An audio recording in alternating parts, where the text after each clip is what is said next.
morning, Southwest Lawrence Elementary. Happy Thursday, February the 24th, 2022. It is just after 8 o'clock. Let's pause for a moment of silence as we reflect upon our anticipated activities of today.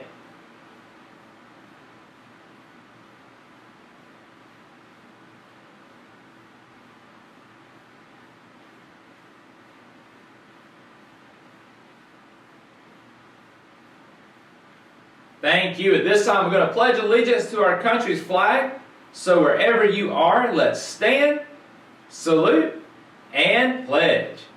I pledge allegiance to the flag of the United States of America and to the republic for which it stands, one nation, under God, indivisible, with liberty and justice for all. At this time, we're going to say our PBIS mission statement. At Southwest Lawrence Elementary, we aim to develop positive, hardworking, respectful achievers. Our lunch menu for today, we have chicken nuggets and a roll, pizza bento box, PB&J lunch bag, corn on the cob, fresh celery, and fruit choice.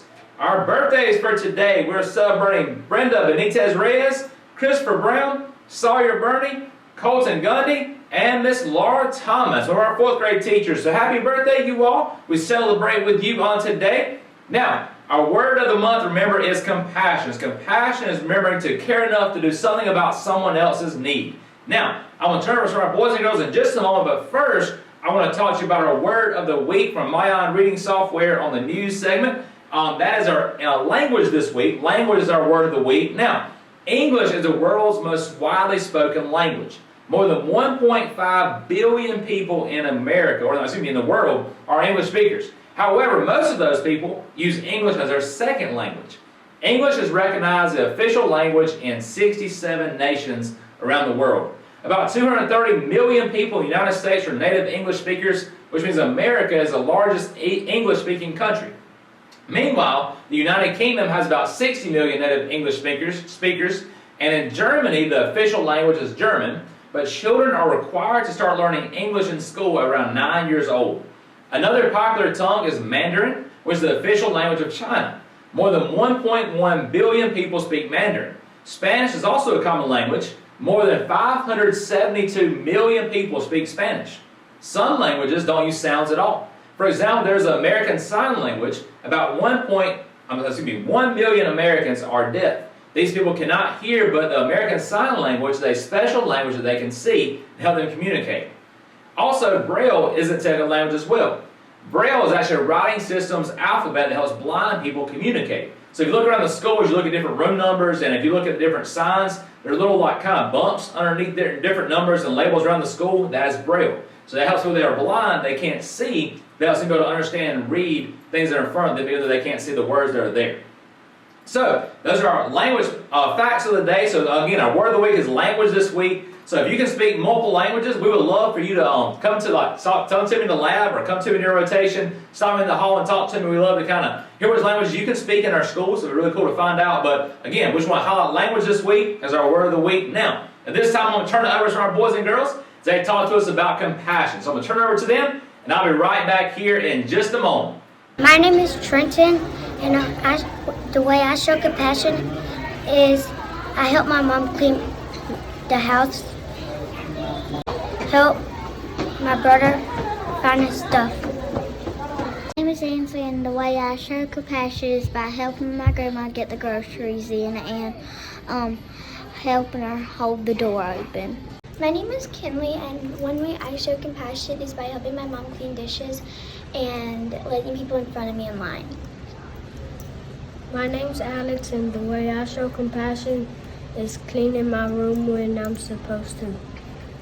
My name is Eli, and one way I could show compassion was helping my mom and my stepdad clean up around the house. My name is Rico Allen. One thing I show compassion by is helping the teacher with stuff. Thank you so much for sharing that with us, boys and girls, about compassion. Again, if you want to talk to me about compassion with the Morning News Show, again, come to a rotation. I'll be glad to talk to you about it, and we'd love for you to share your events of compassion with us. Now, don't forget this month is continuing to be Black History Month. We've been highlighting a different individual every day. You're probably wondering who this is behind me. This is a very influential African-American woman who's done a lot in the field of literature. And literature is, again, maybe the written word, could be a book, could be a novel, could be a poem. So literature kind of branched out to a lot of different things in society. But Miss Toni Morrison is who we're talking about today. Miss Toni Morrison was born on February 18, 1931 in Lorain, Ohio. After experiencing racism through her childhood, Miss Morrison continued to experience it in Washington, D.C. She attended college there in 1949. In America's capital there in 1949, there were segregated businesses where she wasn't welcome. Morrison couldn't go to some places because of the color of her skin. These experiences helped shape Morrison's ideas and her writing. Morrison worked for years as a teacher before becoming an author. In 1970, she released her first book, The Bluest Eye. Morrison set the story in her hometown of Lorain, Ohio. The book follows a young African-American girl named Pecola. Morrison went on to publish 10 more novels, and as Morrison's career continued, she received many awards. In 1988, Morrison's Beloved won a Pulitzer Prize for fiction. Then in 1993, the author earned an even greater honor. Morrison became the first African-American woman to win the Nobel Prize in Literature. That world-famous award is based on a writer's whole career. But that success didn't slow her down at all. The author's teaching career continued as well from 1989 to 2006, and she shared her love of writing with students at Princeton University.